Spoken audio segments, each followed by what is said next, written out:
This is clear evidence that efforts to solve poverty are underway and will be vigorously pursued by this government in partnership with the basic sectors. We will do all these by remaining committed to our promise to fight corruption. Better governance, transparency, and accountability will ensure more efficient use of funds for MDGs and will minimize leaks and waste in the use of public funds. I expect each Filipino to remain vigilant in serving as watchdogs of the government, keeping our campaign battle cry alive.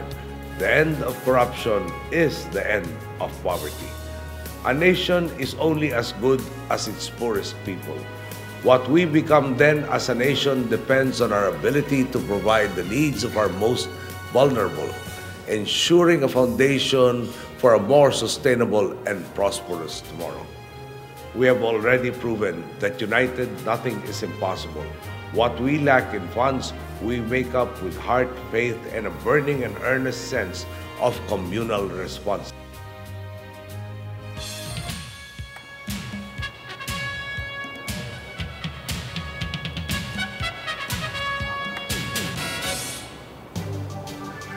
Magandang umaga, Luzon, Visayas at Mindanao. Napakinggan po natin ang boses ng ating Pangulo. Sabi nga po niya during his campaign, kung walang korap, walang mahirap.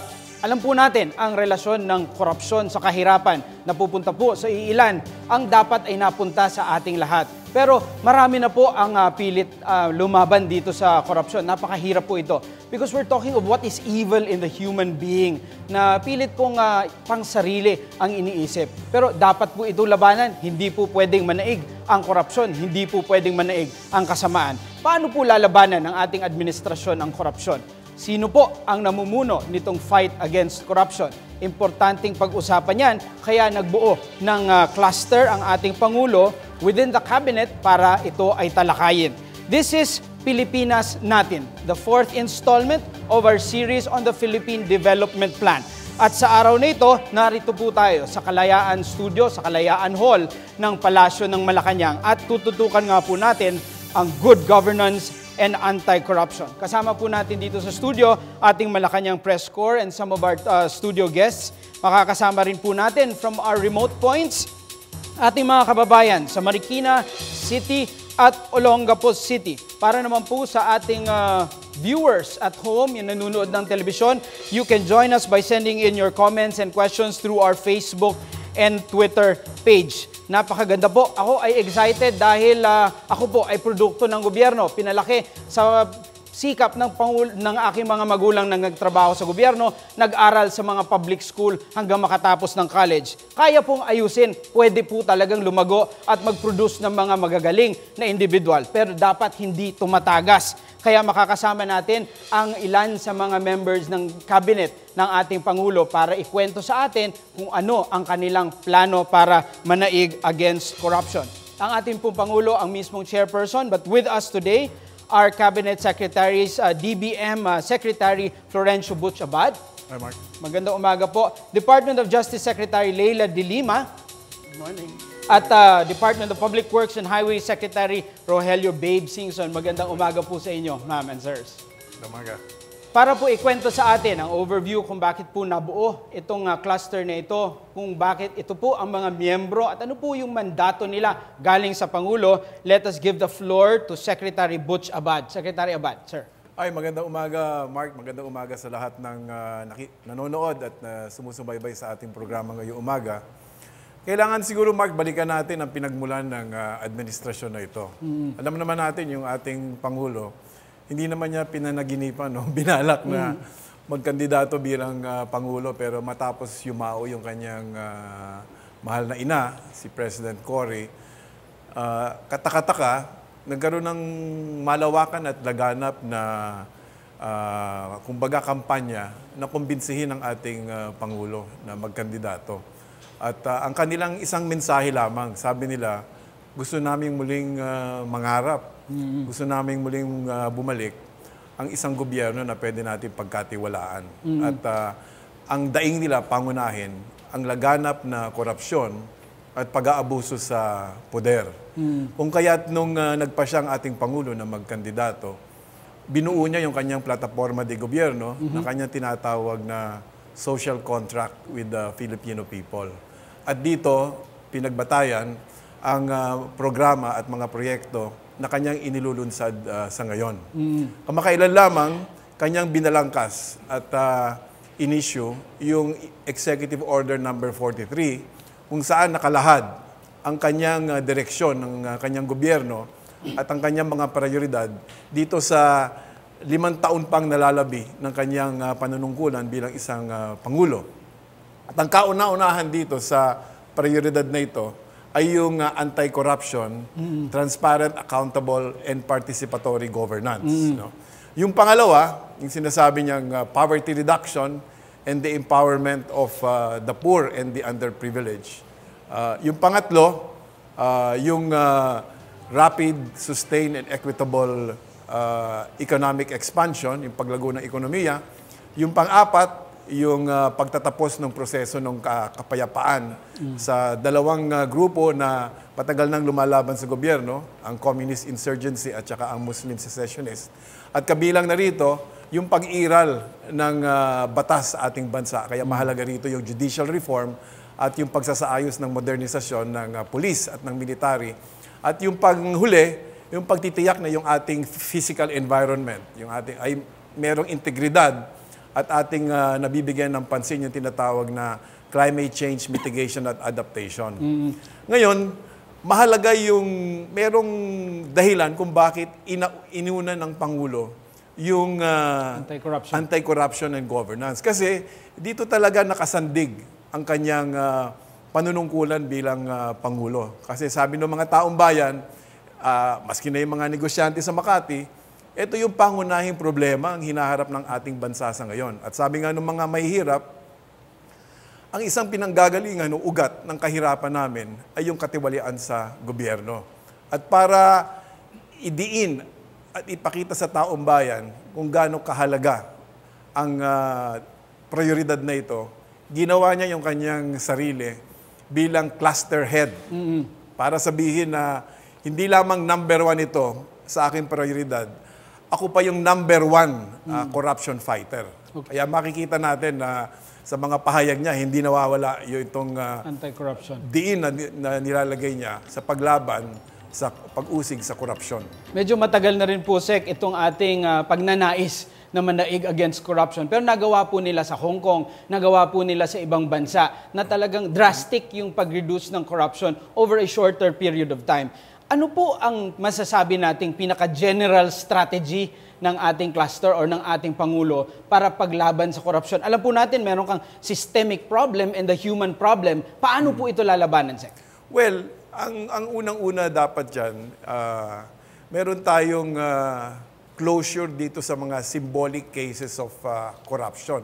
At ito, nababasa natin sa pahayagan ngayon ng mga kasong ito, yung nangyari halimbawa dun sa fertilizer scam, yung nangyari halimbawa dun sa Hello Garci.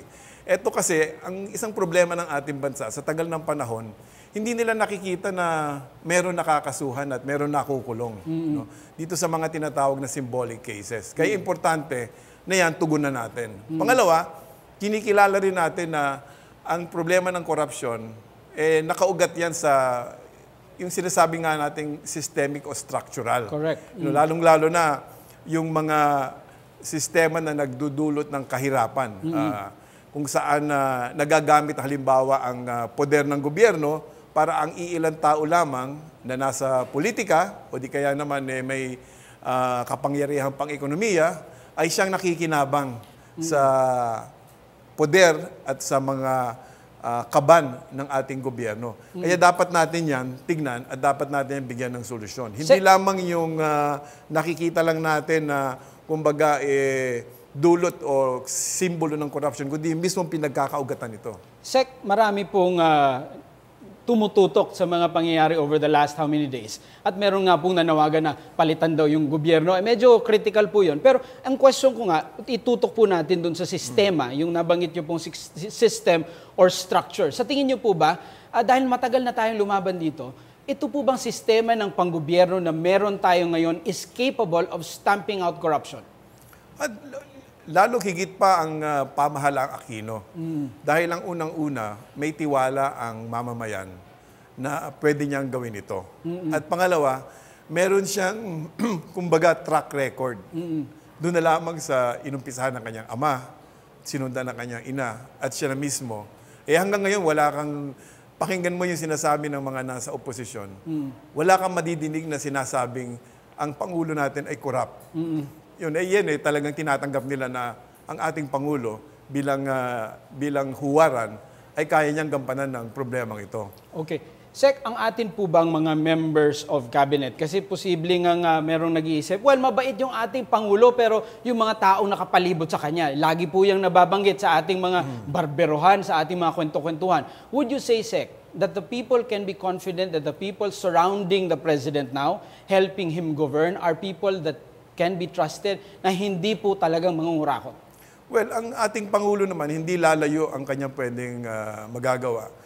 Lalo na dito sa punto ng korupsyon at pagtitiyak na maayos ang ating pangangasiwa ng pamahalaan.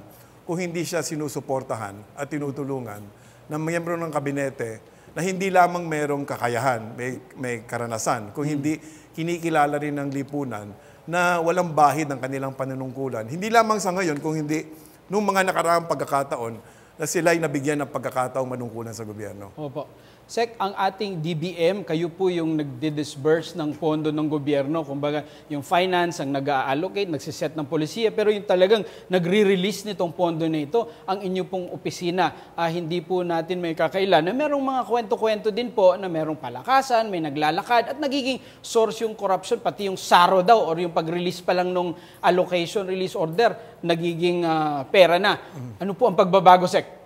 Well, unang-una, talagang inaamin natin na nung nakaraan, laganap talaga yung nakikita nating katiwalian o pag-aabuso dyan. No?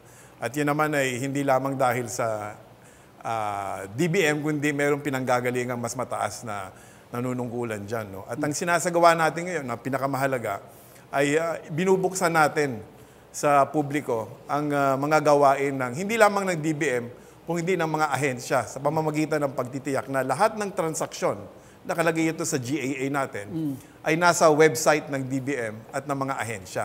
Para malaman ng mga mamamayan kung ano yung mga allotments, ano yung mga nabid na proyekto, mga obligations, at ano yung mga na-disburse, ginastusan ng mga proyekto. Pangalawa, hinihikayat natin ang partisipasyon ng taong bayan sa pamamagitan ng kanilang mga samahan o yung tinatawag nating NGOs or civil society organizations. Sa katunayan nga ngayon taon, sa kauna-unahang pagkakataon ng anumang gobyerno, ang isang direktiba ng ating Pangulo, gawin ng paraan upang sa ganon, sa 6 na pinakamalalaking ahensya at pinakamalalaking 3 GOCCs, Government-Owned and Controlled Corporations, merong partisipasyon ang mga civil society organizations sa paghahanda o yung preparasyon ng ating budget. Napakaganda po nun, Sec. Yung partisipasyon ng NGO, ng ating kasamahan sa media ay tutugon doon sa pangangailangan ng transparency and accountability. While we're running after itong mga symbolic cases nga po, na importante pong merong closure, importante din po makakita tayo ng totoong transparency and accountability. Dedetalyihin po yan ng ating pinakamamahal na sekretary sa pagbabalik po ng Pilipinas natin. Partisipasyon natin mga Pilipino ay yung tigilan na ang pagkakawatak-watak, tigilan na yung sobrang pamumulitika. Yun lang naman ang andyan eh. Kung ang isang politiko ay sobra-sobrang paninira sa kapwa niya politiko, ang dahilan lang ng paninira ang bawat isa niya ni pere eh. Ay kung tigilan na nila yung corrupt, ay siguro may kukontribute lang dyan. Makikisa ako kung ano yung pangunahing agenda na patutupad ng pamahalaan natin para sa ikagaganda ng ating gobyerno. Magtutulungan at magsisikap at tulungan din ang gobyerno kasi hindi kaya ng gobyerno kung nag-iisa lang siya, lalo na yung presidente. Dapat lang ng tao ay magkapit-bisig para matamo natin ang ginhawa at saka yung magandang ekonomiya sa bansa.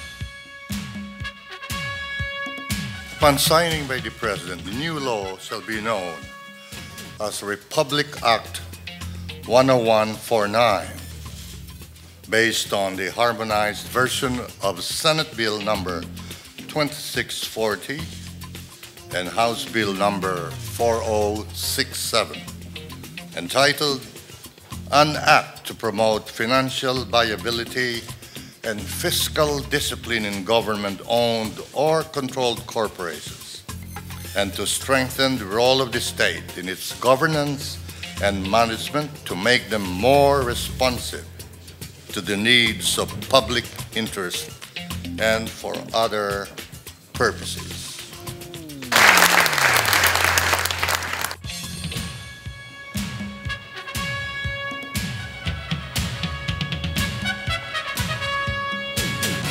Welcome back to Pilipinas Natin. Kasama pa rin po natin Secretary Abad, Secretary De Lima at Secretary Singson. Si Secretary Abad, meron po tayong iniwan na question. Napakaganda po nung komento, Sec, nung ating construction worker. Mukhang interesado silang makilahok sa gobyerno. And I'm sure NGOs, the media are interested to see how we're doing. So yung on the question of accountability and transparency, Sec, how transparent are we? How open are we to people checking on what we're doing? Well, inumpisahan na natin yan hindi lamang dito sa 2011 budget, no, kundi sa lahat ng ginagawa ng mga department na gusto natin ipakita sa taong bayan kung ano ang ginagawa, halimbawa, sa pondo na pinagkatiwala sa atin. Kaya ang isang obligasyon lahat ng mga miyembro ng kabinete at namumuno sa mga ahensya na meron tayong transparency measures, no, na malaman nila kung ano yung mga programa natin, saan natin nilalagay yung pera, at anong nangyari doon sa mga programa at mga proyektong yon. Natamo ba natin yung improvements in learning achievements, o kaya yung improvements in maternal mortality, o kaya naman yung sa kalusugan ng mga bata. No? So, lahat ng ahensya ngayon, meron silang obligasyon na ipaalam, hindi lamang ilagay sa kanilang website, kung hindi ito yung accountability, na ipaalam sa taong bayan na yung kanilang dapat gawin ay ginagawa nila. At halimbawa na lang sa DBM, yung mga bidding ng mga proyekto, meron na tayong electronic bidding na kung saan pwede mong i-access sa ating aming website kung ano yung mga proyekto na ibinibid ng DBM o ng mga ahensya. So, sa palagay ho namin, magkakaroon lamang ng kapangyarihan ng ating mga mamamayan kung sila ay mulat sa ginagawa ng gobyerno. Kasi kung hindi nila alam ang ginagawa ng gobyerno, mahihirapan silang umaksyon para alamin o hingin sa gobyerno yung obligasyon nito na dapat ipaalam sa taong bayan. Sec, balikan ko po yung function ng DBM na yung pag-release ng pondo dahil in the past, meron po mga akusasyon na yung nare-releasean ng una ay napapaboran at syempre nahuhuli yung hindi ganong kalapit daw sa ating Pangulo. So paano pakikwento po, Sec, yung ating pag-prioritize doon sa pag-release ng pondo dahil we have competing concerns and all of these are very important. So paano niyo po pina-prioritize yung pag-release ng pondo? Well, kahapon nga nagkaroon ng cabinet meeting. Ito yung mid-year budget execution assessment. No? At kung saan namin pinag-usapan sa pamumuno ng ating Pangulo kung paano na yung naging takbo ng gobyerno itong nakaraang 6 na buwan. At isa nga pinag-usapan dito yung issue ng implementation ng projects. Siyempre, ang una natin binibigyan ng prioridad ay yung mga programa na may tuwirang benepisyo sa taong bayan. Lalong-lalo na yung social services program, halimbawa yung CCT, yung yung basic education, yung public health, at yung mga pabahay. No? So, yan ho ay binibigyan natin ng prioridad sa ating budget. Ibig sabihin, Sec, yung priorities na yan ay nakadefine naman sa PDP at napag-usapan naman at hindi po ito bale kung sino po ang naunang humingi, yun po ang mabibigyan. Ay hindi, kasi katulad na sinabi ko kanina, mismo ang Pangulo, binalangkas na niya yung magiging direksyon ng kanyang gobyerno, hindi lamang sa taong 2012, kundi hanggang sa katapusan. Okay. At dito nakatuon ang lahat ng programa. Yung wala dito, medyo hindi prioridad sa pagpupondo ng gobyerno. At yung mga kaloob dito, ayun ang ating itutulak ng husto. Ngayon, kailangan din nating gantimpalaan yung mga ahensya naman na talagang masipag na nagsisikap na ang kanilang mga programa ay napapatupad. Kaya yung mga nauunang makabuo ng mga kanilang programa at nakakapagsumite sa Department of Budget and Management nung kanilang mga dokumento para sa ganon magkaroon ng pagpapatupad ng proyekto, ay siyempre yun ang ating unang binibigyan ng release, no? Para sa ganon, tumulak na sila sa kanilang proyekto. At yung medyo babagal, yun naman ay pinakikiusapan natin at inaalam natin. Kasi alam naman natin na nagmana tayo ng birokrasya na nung nakaraan, pero medyo parang nawalan ng gana dahil sa nakikita nilang sistema ng pangangasiwa para kumbaga medyo makupad ang takbo at para bang nangangamba. Baka na naman ganito na naman ang mangyayari. Yun naman tinutulungan natin para sabihin sa kanila na magtiwala kayo sa gobyernong ito at iba na yung ating sistema ng palakad. Halimbawa, yung nangyari sa DPWH. Na inayos talaga yung cost structure ng mga projects. Dahil dito, mas mabilis ang implementasyon ng mga proyekto dahil nakakatiyak tayo na yung cost structure hindi tayo ma-ombudsman. Madedetalyihin po yan ni Secretary Singson maya-maya lamang. Pero Sec, wala po tayong gagastusin para sa ating mga proyekto, social services, infrastructure, kung wala po tayong nakakalap ng mga buwis. Kaya pakinggan po natin ang komento. Ito po yung ating tape interview with BIR Commissioner Kim Henares. Are required to improve our tax effort by 0.3% every year. No? So, yes, we can continue generating revenue without new taxes. There's a lot of uncollected taxes out there. No? I think the World Bank study said that from SME, there's a 4% of GDP that we can collect. No? Then the ADB yesterday also came up with a study that said where there's 43% of our informal sector that comprise our economy. We've not plugged all the loopholes. We're working on it one at a time, sometimes several measures at a time. No? We are filing a tax evasion cases every other week. No? So we've already filed 54 or 55 cases as of last week. We're filing some more cases next week and then every other week thereafter. If nobody will bribe or nobody will allow themselves to be extorted, there will be no corruption. No?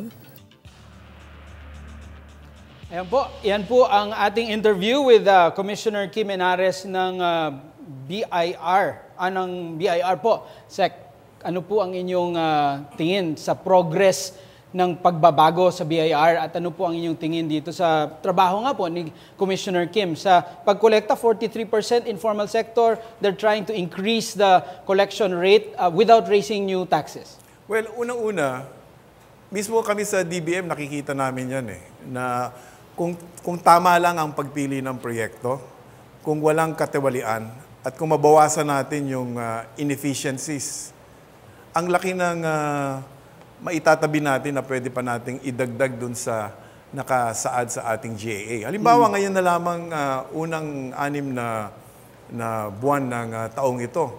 Dahil medyo hinigpitan natin ng mga GOCCs sa kanilang operations, nakapagkolekta sa pamamagitan ng dibidendo ng 29.4 billion ang ating nakapagbigay ng dibidendong 29.4 billion. Samantalang inaasahan lang ng gobyerno 5.5 billion. Ang laki nun. Kung titingnan natin yung mga unfilled positions sa gobyerno, nakita namin ngayong taon mga 60,000 items yan, naaabutin ng 23 billion. Kung pupunuin, maganda. Kung hindi mapupuno, yun ang magiging savings ng gobyerno na pwedeng ilaan. Halimbawa, nakapaglaan tayo ng 4.2 billion sa pabahay ng mga pulis at ng mga sundalo na kailan lamang ay in-inaugurate ng ating Pangulo. Galing yan hindi sa kasalukuyang budget, kung hindi doon sa mga naitabi nating savings. Tama si Commissioner Kim, nakakaunti pa lang ng ating mga kababayan talaga o mga negosyo ang nagbabayad ng kabuuang buwis. Siguro sa 100 milyong Pilipino, 9 milyon lang, wala pang 10% ang nagbabayad ng buwis.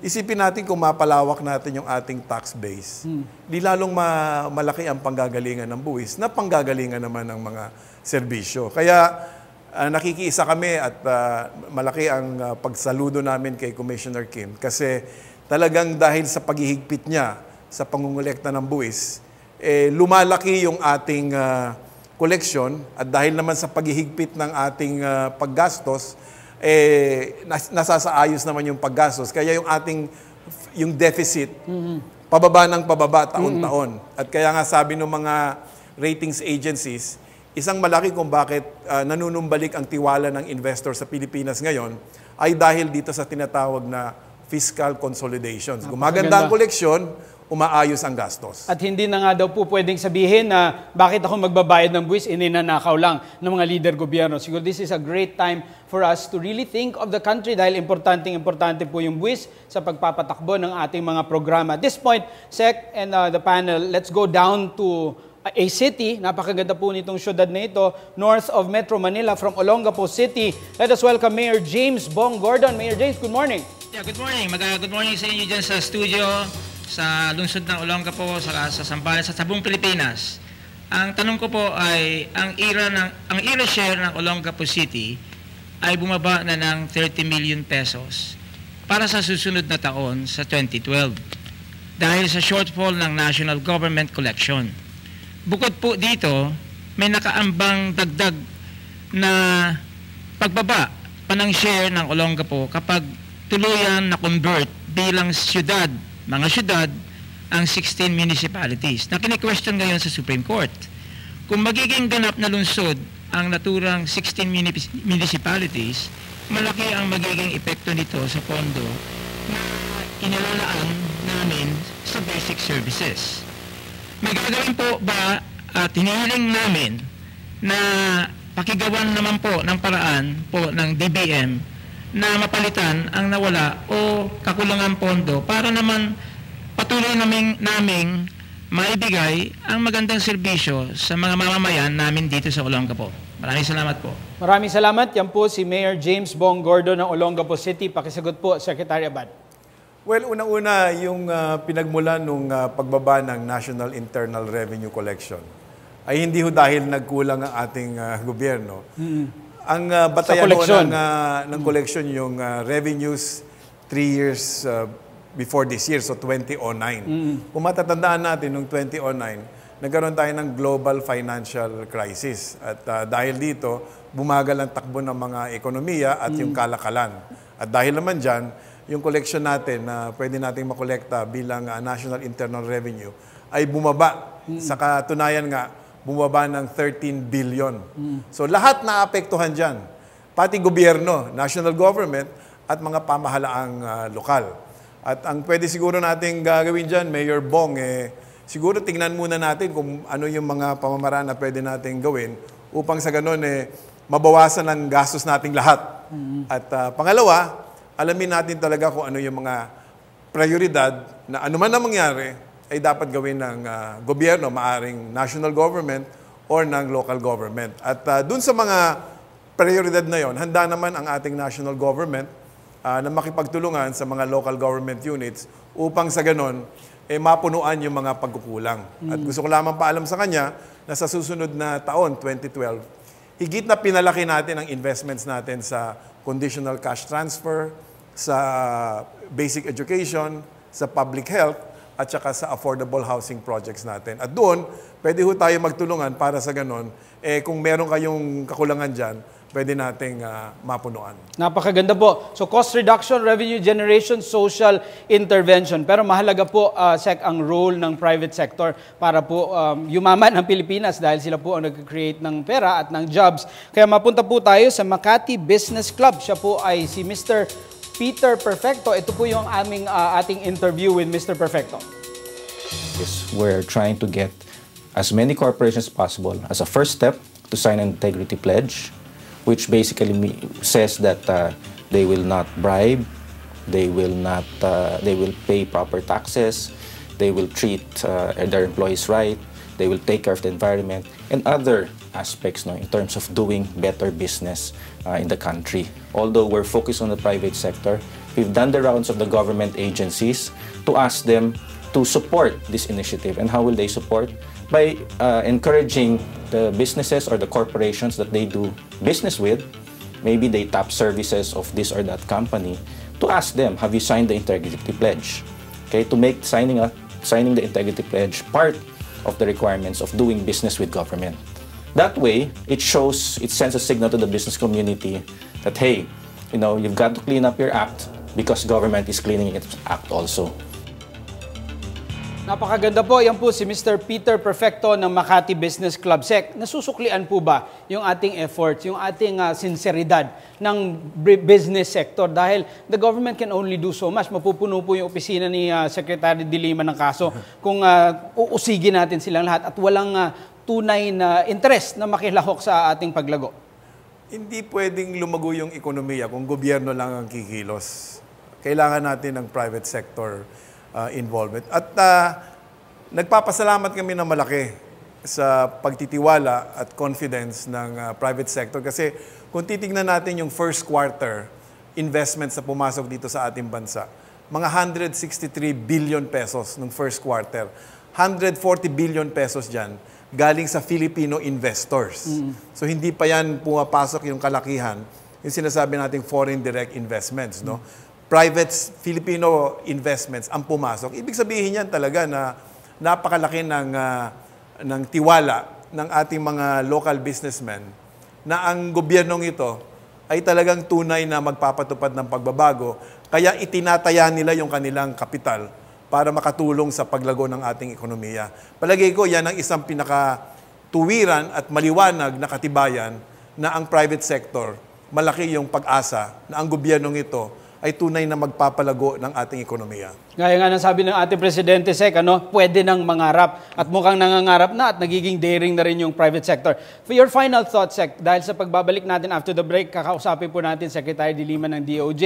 Kaya ano po yung ating mensahe sa ating mga kababayan? Well, babalik ako dun sa pinaka-fundamental. Ang gobyernong ito nakasandig sa pagnanasa ng taong bayan na gusto nilang muling magkaroon ng tiwala sa kanyang gobyerno. Kaya kami sa gobyerno ni Administrasyong Aquino, ginagawa puspusan namin ng lahat upang sa ganon, yung tiwalang hinahanap nyo ay matatamo nyo sa gobyernong ito. Napakaganda po. Sasamahan pa rin po tayo ni Secretary Abad maya-maya dahil maraming pa pong katanungan from media, from our remote points. Magbabalik po ang Pilipinas natin. We believe that you can unleash the human potential in a country like the Philippines by tearing down the barriers to economic growth and fighting corruption, which is like a cancer in the economy and society.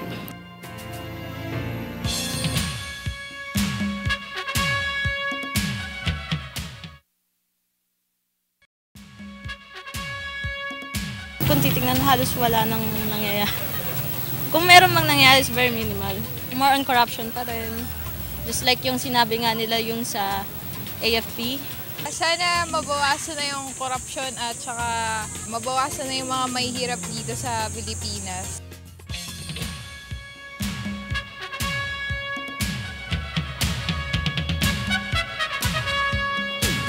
Welcome back to Pilipinas natin. We're live from Kalayaan Hall, Malacanang Palace at atin pong tinututukan good governance and anti-corruption. It is a key agency in government, itong Department of Justice dahil sila po yung nagpapatupad din ng batas. Importante pong kinakatakutan ng mga masasamang tao ang ating batas. Pero itong ating secretary, hindi po siya, we should not fear her, but we should fear what she does when she does her job with DOJ. Let's welcome Secretary Leila De Lima. Magandang umaga po, ma'am. Magandang umaga sa iyo, Mark, and sa lahat ng mga nanonood. Ma'am, pagkibigay po ng inyong overview ng trabaho ng DOJ at ano po inyong layunin itong the next 6 years na inyong panunungkulan. Maraming salamat, Mark. No? Okay, nung linahad po ng ating mahal na Pangulo yung kanyang governance agenda or governance platform na matuwid na daan, alam naman ho natin na hindi magiging madali yan. Ika nga, it's going to be really an uphill battle for this new administration. Sa dami po ng mga mga iimbestigahan, sa mga susuriin, mga pananagutin ng mga nakaraan, hindi po talaga yan ganong kadali. Pero nung si Pangulong Aquino po, si Pangulong Noynoy, ay nakakatulong po yung kanyang pagbigay ng direct to the point marching orders, ika nga. At sa amin po, yung marching orders sa amin ay to deliver true and complete justice for all. So kami po sa Department of Justice at yung 9 attached agencies ng DOJ ay have been trying our best to really deliver and to really fulfill yung mandato po yan galing mismo kay Presidente. And I understand I have 5 minutes Yes, to give an overview or napakarami niyo po kailangan sabihin, Sec. kulang po Ano yung po yung oras key? na yan, Opo. pero with your permission, Yes, may sir. kodigo po ako dito para hindi ho ako mawala dun sa PowerPoint presentation. Please proceed, yung mga sir. highlights po ng aming mga programa. So sa good governance naman po, ay sinisikap po namin na sa zero backlog policy, to adhere to the zero backlog policy. At yung OGCC nga po, na isa sa mga attached agencies, ay nakapag-accomplish na ng 100% zero backlog. At yung National Prosecution Service naman po, yung ating mga prosecutors na nag-handle ng preliminary investigation, ay meron ho akong directive sa kanila na taasan yung kanilang disposition rate pagdating sa preliminary investigation of cases. At dito po ay we are giving special attention to the so-called high priority or our priority cases. And these are drug trafficking, smuggling, tax evasion, human trafficking, extralegal killings, and other human rights violations, and of course, graft and corruption. So yan po ay aming mga priority cases. And then natatandaan niyo po na nung nangyari po yung sa Bucor, yung tinatawag na Levista Caper, Yes. nag-create na po kami ng technical working group para sumuri at mag-consolidate ng lahat ng mga naging study na tungkol sa ating prison system, kung ano yung mga ills and anomalies na affecting our prison system. At magsisimula na po kami sa trabaho na yan. And then, dun po sa Presidential Commission on Good Government, yung PCGG, ay meron po silang strict implementation ng austerity and cost-cutting measures in order to serve the fact that every peso counts. Ang kanila pong slogan dito, ang bawat pisong ginagastos sa gobyerno ay pinag-aambag-ambagan ng milyon-milyong Pilipino. Totoo po. Each account or transaction requiring the disbursement of public funds have to be closely scrutinized. And then alam naman niyo po, nung 2010, nung August 23, nung nagkaroon po tayo ng hostage-taking incident, yung it was such a really depressing incident, ay malaki naman po ang naging role ng DOJ dahil nag-imbestiga po ito at sa tingin ho namin ay medyo naibsan yung potential ng mga diplomatic differences ng ating bansa at ang Hong Kong Special Administrative Region. At yung inquiry po na ginawa ng IIRC as chaired by the Secretary of Justice ay nagresulta din po ng mga concrete recommendations to reform or improve the government's crisis management and response protocols. Sa anti-corruption efforts naman po, Yes, again, this is an overbroad thing, ay in-implement na po namin yung codes of conduct for our prosecutors, ng National Prosecution Service. Meron din po sa Bureau of Immigration, sa Public Attorney's Office, and sa National Bureau of Investigation. All of these are our attached agencies. And then, alam nyo na rin po yan, na we continue to accept cases and investigate high-profile graft and corruption cases. At kasama na nga po dyan, yung corruption sa military, yung kaso sinampa ni Colonel George Rabusa against former Comptroller Carlos Garcia, at nadagdagan pa ho yung mga naging respondents dyan sa kaso na yan. Nandyan din po yung kaso na sinampa ng former Solicitor General Chavez against the former President Gloria Macapagal Arroyo for plunder in connection with the illegal use or alleged illegal use of OWA funds. Nandyan din po yung kaso against the former LUA Administrator Prospero Pichay for violation of Anti-Graft and Corrupt Practices Act. At sunod-sunod din nga po yung mga fina-file na kaso against the former PAGCOR Chair Efraim Genuino and yung miyembro ng Board of Trustees ng PAGCOR. Doon naman po sa tungkol sa land titles, kasi yung LRA po, yung Land Registration Authority, ay binalik na ho uli sa DOJ. Kasi linipat ho yun dati sa DENR. Ang LRA ho ay nakapag-confiscate na ng 256 fake land titles through the task force Titulong Malinis, which is an interagency task force na coordinated with NBI. And then, meron na tayong mga kinasuhan din ng mga personnel ng BI who were involved in human trafficking. Sa larangan naman po ng peace and security, extralegal killings, malaking usapin din po yan. I had issued actually a department order early on for our prosecutors to assist law enforcers in the case build-up of these cases. Hindi lang ho dapat hinahayaan natin na ang mga pulis lamang o mga investigador ang mag-gather ng mga evidence at mag-i-evaluate ng mga ebidensya. Ang mga prosecutors po ay closely coordinating with them para mas napapalakas kasi ang prosecutors po ang nakakaalam kung ano ang relevance, ano ang competence and admissibility ng mga ebidensya. At noong December 10, 2010 po, which was the anniversary ng the human rights. It is the International Human Rights Day. We created po a special task force on extrajudicial killings and enforced disappearance. At mula ho nabuo po yung special task force na yan, ay binalikan po, review ng task force a total of 187 cases of alleged extrajudicial killings noong mga nakaraan. At meron na nga pong mga nakasampa na sa kaso. And mula po nung umupo po itong bagong gobyerno natin, meron hong report sa amin na about 27 incidents of possible political killings, pero 10 lamang po ang na-confirm na either extralegal killings or media killings. And I'm happy to report na karamihan po ng mga kaso na yan ay under trial na. Naging mabilis po ang paglutas ng kaso. Now, alam ko po marami rin ang gustong malaman ng nagiging progress sa Ampatuan trial, the so-called trial of the century. Marami na rin ho tayong witnesses na i-present dun po sa pag-oppose dun sa petition for bail ng principal accused na si Dato Unsay. Marami rin po tayong mga na-arraign na rin. Sec, napakaganda po ng trabaho ng prosecution. Itong Public Attorney's Office, napakagaling din po ng kanilang trabaho. Pero ako bilang isang practicing attorney, nakikita ko po, parang they're the few good men dahil the volume of work they have to do is just humongous. Napakalaki po ng kanilang dapat gawing trabaho. Patong-patong po ang kaso na dapat nilang atupagin, both with Public Attorney's Office and the Prosecution Service, pati na rin po yung LRA with the number of titles they have to attend to. Sec, paano po natin nadadagdagan or yung kanilang capability or natutulungan siguro sila in terms of yung ating sa staff or technology para po maibsan ng konti yung volume na yung kaya po nilang maging excellent pa rin?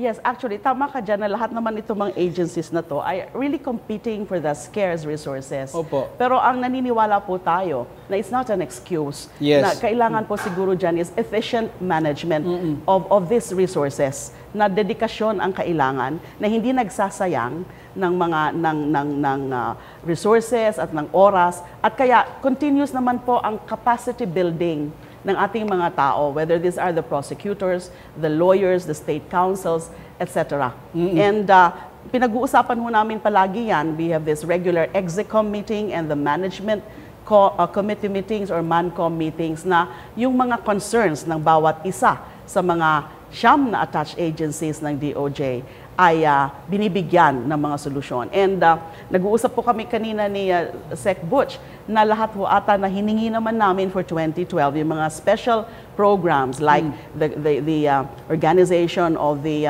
competition office kasi under a recent EO, inano po kami, dinesignate po kami as the competition authority to combat mga monopolies. And then yung cybercrime office, importante po po din yan kasi sa yung revised penal code po, wala pang mga provision tungkol dyan sa mga mga high-tech. And then yung human trafficking.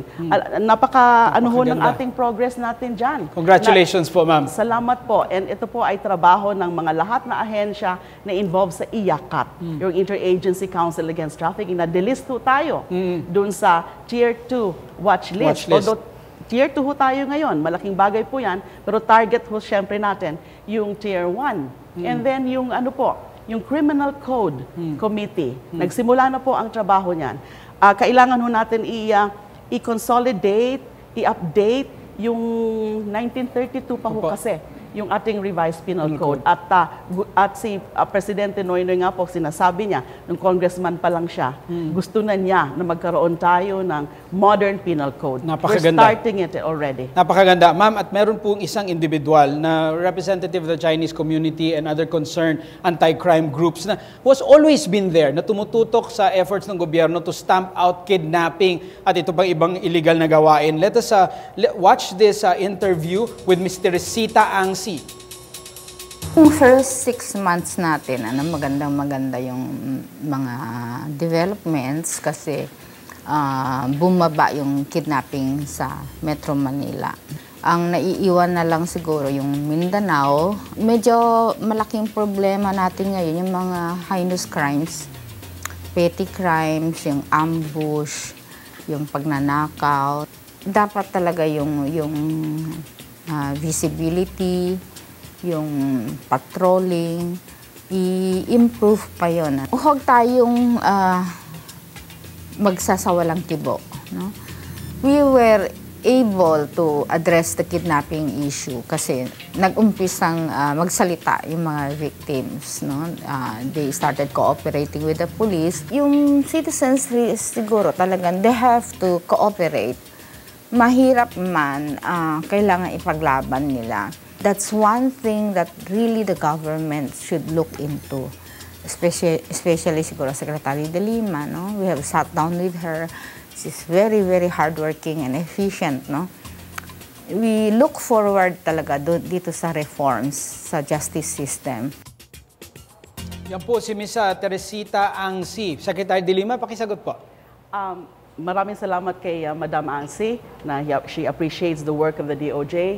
Malaki rin po ang galang ko dyan, respeto ko dyan kay Madam Angsi dahil nakasama ko po yan sa ICRC. She had very valuable insights and contributions to the work of the ICRC. Now, tama po yun dahil nga may mga heinous crimes po tayo ngayon, yung carnapping, kidnapping, ang ginagawa po namin dyan ay meron kaming standing na mga joint task forces, DOJ and DILG task forces. At sa kidnapping po ay nakatutok kami ngayon sa may Mindanao kasi there's really some high incidence of kidnapping there na tinitingnan ho namin kung bakit na hanggang ngayon it has something to do with yung pag-aano rin po kung sino-sino ang mga ini-involve sa negotiation. Yung PACER po is a very busy and a very proactive unit of PNP right now under DILG. At we are in constant coordination with them sa mga task forces na yan. Nag-a-assign po ako ng mga prosecutors to help out in the case build-up. Mabigyan niyo nga po kami ng inyong inside story. Ano po ang reaksyon ng ating presidente kapag nakakarinig po siya ng mga kaso nitong korupsyon ng mga nasa law enforcement? How indignant is our president? He is very much indignant. And in fact, nagtatawag kaagad siya ng conference ng mga relevant agencies like DILG, DOJ, AFP, PNP, NBI, and others. Siya po talaga ang mismong tumitingin, nagpapa-update kaagad siya at humihingi kaagad ng mga proposed measures sa aming mga relevant agencies. Definitely, it's a no-no to him na nandyan meron pa rin mga ganyang mga insidente. He closely supervises cases like, or he closely monitors cases like the case against the Dominguez brothers. Nung alam nyo naman na sinalang na doon yung aming star witness, yung state, yung inaano namin to be discharged as a state witness, yung si Alfred Mendiola. Minomonitor niya ho yung mga progress ng mga ganyang mga kaso. Because, again, as part of his marching orders to the DOJ, he wants more convictions. Napakaganda. True and complete justice for all. Napakaganda po nung mandato, ma'am. Punta po tayo east of Metro Manila. Let's go down to Marikina City. Makakasama po natin ang kanilang barangay captain and ABC president ng Barangay Santo Niño, Barangay Captain Domingo de la Paz. Magandang umaga po. Magandang umaga po naman. Ano po ang ating katanungan, Kapitan? Ang tanong ko lang po ay ito. Ano po ang magagawa ng ating gobyerno doon po sa mga kabataan, doon po sa minor de edad, lalong-lalo na po yung 16 years old below, na gumagawa ng mabibigat na krimen, kamukha ng panggagahasa, pagpatay, at mga nabigong pagpatay. Ano po ang magagawa ng ating gobyerno doon? Yes, Sec. Maraming salamat po sa katanungan yung Kapitan. No? Alam niyo naman po, meron tayong batas. The Republic Act 9344 or Juvenile Justice and Welfare Act. Alam niyo po, napakaganda ng batas na yan. Ang problema sa mga nakaraang taon ay hindi po nabibigyan talaga ng pansin, hindi nabibigyan ng karampatang budget. Kasi kung babasahin niyo po yung batas na yan, marami hong talagang magagandang pwede na magawa para aalis ang ating mga kabataan na nai-involve sa mga krimen. Alam ko po na ganun nga ho. In fact, in Congress, meron hong mga nagpro-propose na babaan daw po yung age of criminal responsibility from the current 15 years old under this law to either 12 years old or 9 years old. Ako po, not just as a DOJ secretary but as a human rights advocate, tutol po ako doon. Hindi ho solusyon na we will subject to criminal responsibility yung mga minor de edad na mga finding themselves in conflict with the law. Nandun po sa batas yung mga paraan, lalo na yung mga tungkol sa mga intervention programs. Hindi ho dapat talaga ikulong ang mga kabataan under 15 years old. The jail is not a place for our minors. Kailangan ho mapasatupad ng maayos, ng seryoso, yung mga measures, yung mga programa na naka-lay down dyan sa batas. Napakaganda po nito. I know for a fact that Senator Kiko Pangilinan is the principal sponsor and has been advocating for that. Kailangan lang ho na merong conscious and dedicated implementation of the provisions, of the beautiful provisions of this law para naiiwasan ho. Ang yung tungkol naman po sa mga below 18 years old, above 15 years old and below 18 years old, general rule is they're also exempt from criminal responsibility. Pero if it's proven that they acted with discernment, yes, meron hong paraan. Sec, nakikita po kasi na marami yung paggamit nito mga kabataan para sa criminality. Pero on the other side, yung layunin nga ng batas is to rehabilitate itong mga kaso na ito. Meron po ba talagang nare-rehabilitate? Meron po bang magandang epekto ito at nagagampanan po ba ng gobyerno yung pag-rehabilitate nito mga kabataang ito? Wala po akong statistics ngayon tungkol dyan, but meron po tayong ilan-ilan na mga institusyon na yan din po ang nagiging mandato. Pero kulang pa ho. Kasi doon nga po sa batas, itong Local Council for the Protection of Children. Ilan na ho bang mga LGUs natin ang merong ganyan? Ilan na rin ho bang mga LGUs natin ang merong yung mga intervention programs na nakalaan. So, importante, LGU, barangay at pamilya, Sec. Ano po? Yes, the community also. At inyo pong final message sa ating mga kababayan, dahil pagbalik ko po, tututukan po natin yung DPWH. Ano po ang commitment ng DOJ at ang dami ninyong mga magagaling na mga abogado at personnel para po merong hustisya sa ating bansa? Well, ang dami nga pong mga kaso ngayon na sinampa sa amin. At mandato nga ho namin yan na tapusin ang mga kaso na yan at really to deliver justice. It is always based on the evidence. I always tell our prosecutors na bilisan nyo ang pagdidispose ng mga kaso and dispose it on the basis of the evidence. Kung saan talaga kayo ituro ng ebidensya, yun ang dapat resolusyon. At napakalawak nga po ng responsibilities ng DOJ with all its 9 attached agencies. And then, hindi ho natin pwedeng mabigyan ng any numerical rating ang pagdating po sa pagtugon ng hustisya. Ang hustisya po ay something that is felt by the people and by those involved.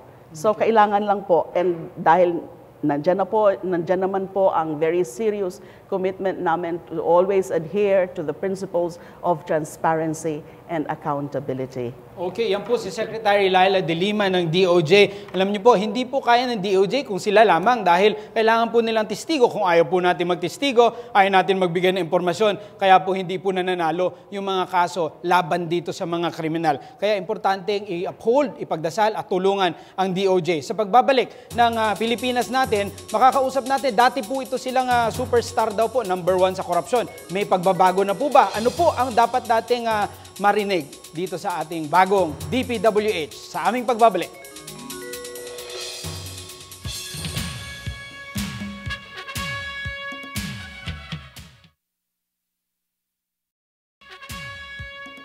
Members of the Senate, House of Representatives, members of the Cabinet, fellow workers in government. We welcome everyone to the 111th Common Purpose Week in Pursuit of Office. A legislative agenda that moves our five chairperson of the bills.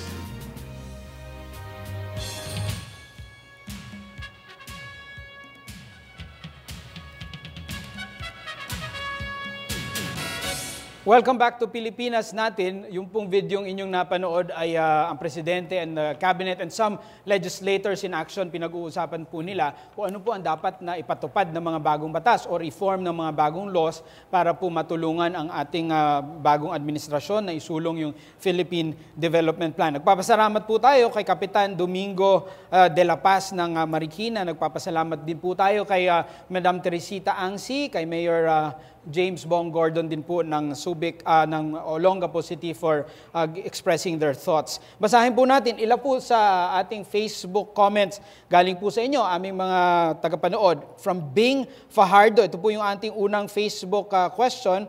Magandang umaga po, alam ko po at marahil alam din ng marami na ginagawa ninyo paglaban sa korupsyon ay inuuna ng mga taong may mas malalaking kasalanan. Pero huwag niyo po sanang lilimutan, bigyan pansin, yung mga nagkakasala sa level ng mga nangangasiwa sa mga bayan at syudad. Sa kadahilanan po ito ay kadalasan nakikita agad ng aming mga kabataan at kung ang mga kasalanan nakasala ay makikitang napaparusahan, ay malamang ay ating mga kabataan ay makakapulot ng aral. Sino po ang, siguro Secretary De Lima, yung atin daw pong mga common crimes, yung sa ating mga small municipalities, nakikita po ba natin na crime does not pay?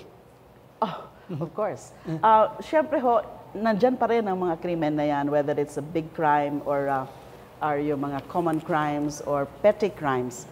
At palagi naman it really depends on the commitment, the hard work of the agencies involved, and I'm referring to the PNP, the NBI, DILG, and the DOJ. So hindi naman ho nakakalimutan yung mga common crimes na yan. Yung mga dapat ho talagang managot ay kailangan ding managot. They have to be brought to justice. But you know, when people are being brought to justice, meron din ho tayo mga patakaran like the requirement of due process. Okay. Yes, sir. BBM at ito na rin ay batay sa direktiba ng ating Pangulo ay binibigay namin talaga ngayon ang suporta na kailangan ng ating mga hindi lamang enforcement agencies, kundi mga ating mga legal at judicial institutions. Kasi ang gusto natin talagang mangyari at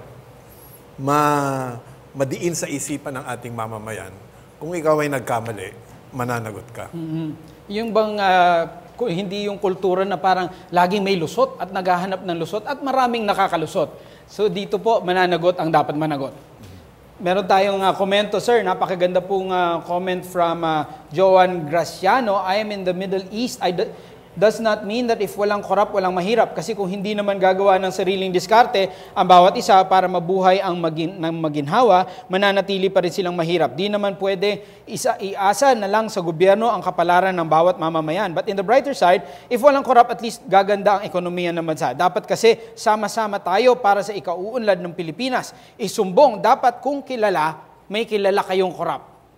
Nakikita na po ba natin yung ma'am? Yung pagkusang mag-report? Well, dumadami po yan kasi meron po tayong mga hotlines. Sa amin po, meron kaming DOJ Action Center. And tungkol na rin po sa participation ng community is very important. In fact, community is one of the 5 pillars of the criminal justice system. Okay. Aside from prosecution, the courts. Meron so, kami- kailangan ng tulong ng komunidad. Ang DOF meron na peranangbayan.com kung saan maraming nagbibigay ng impormasyon na ginagamit ng BIR at ng customs ng DOF para habulin yung mga may pagkukulang halimbawa sa pagbayad ng buwis o nakikita nila na masyadong napakataas ng lifestyle samantalang ang kinikita maliit. At bukas, kami naman sa DBM maglulunsad ng budget ng bayan para naman ilan sa mga katawalian, merong mga umiikot dyan, nagbibenta ng saro, maire-report nila ng tuwiran sa amin. Okay, yung pagre-report po kasi napakaganda kung meron pong silang feedback, kung meron pong talagang nangyari, at kung talagang seryoso yung witness protection natin na SEC, napapalakas po ba yun? Definitely. In fact, yung budget po ng Witness Protection Program, consciously ho talaga dinadagdagan ng DBM at dinagdagan na naman. Kasi nakikita rin nga ho sa statistics na kapag ang kaso ay may mga witnesses na covered ng WPP, mataas na mataas po ang conviction rate. So, can you imagine kung anong pwede nitong magawa kung lalong palakasin ang programa na yan? Eto na po, at alam ko po, excited din po kayong marinig ang updates coming from a key government agency. Sila po yung nagpapatupad ng ating mga infrastructure development projects. Sila po yung kontratista ng gobyerno. At ano po ang mga pagbabago dyan? Let us welcome DPWH Secretary Rogelio Babe Singson. Magandang umaga po, Sec. Magandang umaga, Mark, at magandang umaga sa ating mga tagapakinig. Simple question, Sec. Ano na po ang improvements sa ating DPWH? Ang una namin pinatupad, Mark, is what we refer to as the Transformation, Reform, and Anti-Corruption Program. No? Alam naman natin kung how institutionalized the corruption and how systemic it has been in DPWH. Sabi mo nga kanina, it's either number 1 or number 2 ang public works sa image. No? So talagang kailangan tuunan ng pansin. Yun ang una namin binigyan ng pansin. No? At ang simple lang ang aming messaging. No? Simple lang ang aming programa. Sabi namin, let us do the right projects. Correct. At the right cost, right quality. Yun lang, napakadiretso. No? What do we mean when we say the right projects? Kasi ang sinasabi natin, korupsyon, nasa bidding process. Hindi lang doon ang korupsyon.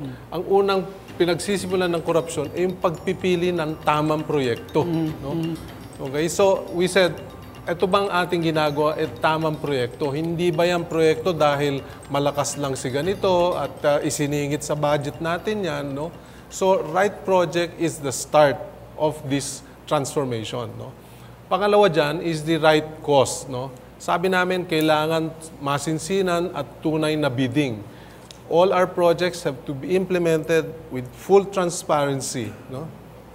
Now, ang pangatlo is right quality.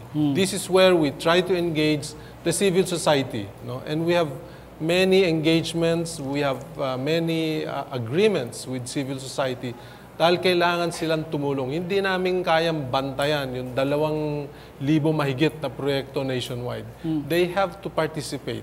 Huwag kayong magre-reklamo kung nakikita nyo na yung daan sinasalaula, hindi ginagawa yung tama, tapos later on magre-reklamo kayo pagka too late. No? So maaga pa lang dapat we are already engaging the general public. No?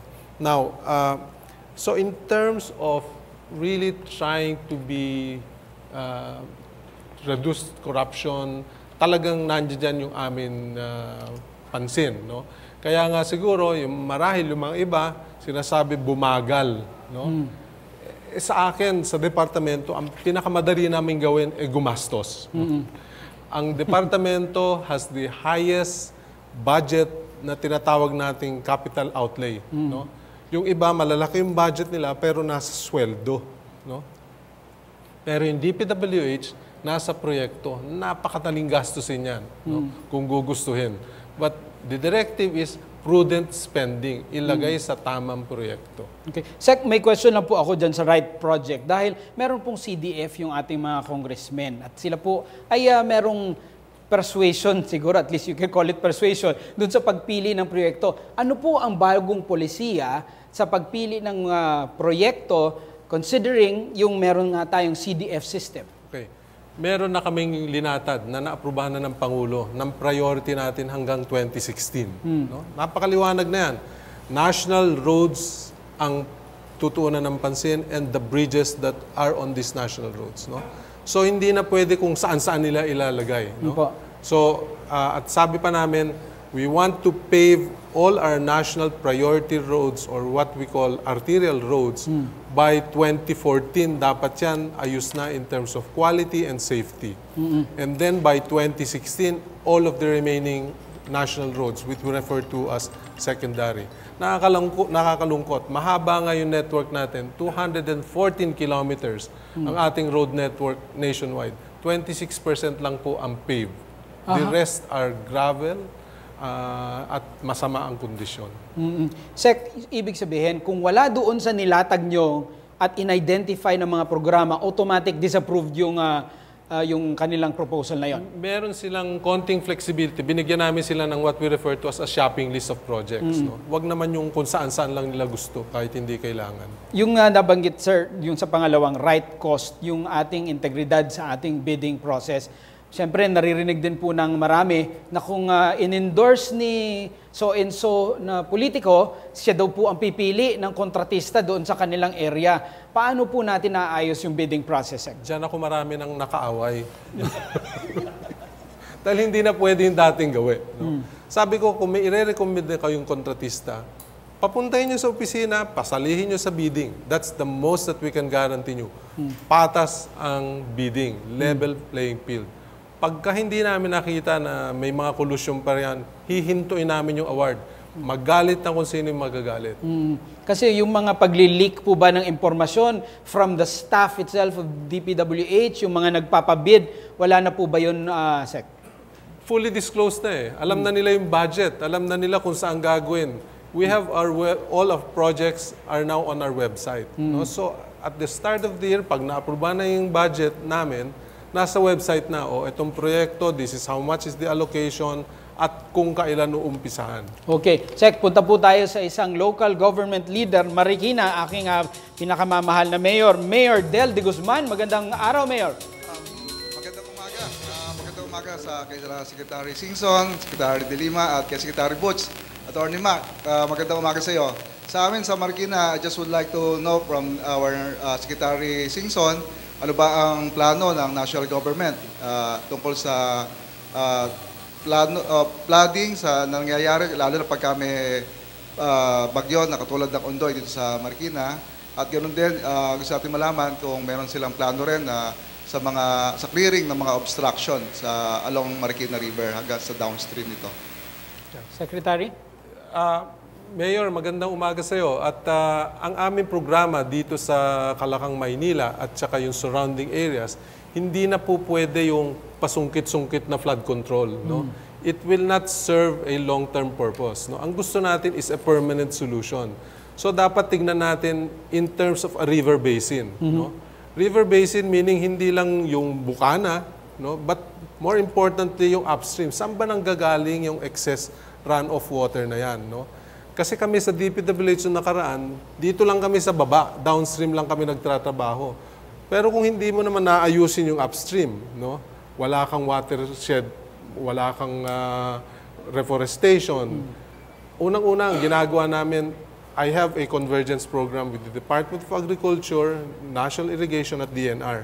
Sabi ko, imbis na gumastos kami dito sa downstream, dalahin natin yung pera upstream. Pwede bang imbakin natin yung tubig para mapakinabangan for irrigation, domestic water, no? Hydropower, imbis na padaluyin natin na mabilis yan at makapinsala pa sa mga low-lying areas sa downstream. No? May pondo na po ito, Sec? Meron na po tayong allocation? Meron na kaming linaan with the Department of Agriculture and National Irrigation for what we refer to as a convergence program. Okay. Magbabalik pa po ang Pilipinas natin. Sa pagbabalik, gusto ko po itanong kay Secretary Singson kung yung ating po bang mga kontratista na sumasali sa bidding, ito na po yung magagaling at ayaw pong magnakaw dahil prueba po yan na naniniwala sila sa sistema kung yung magagaling ay nakikilahok na. Magbabalik po kami.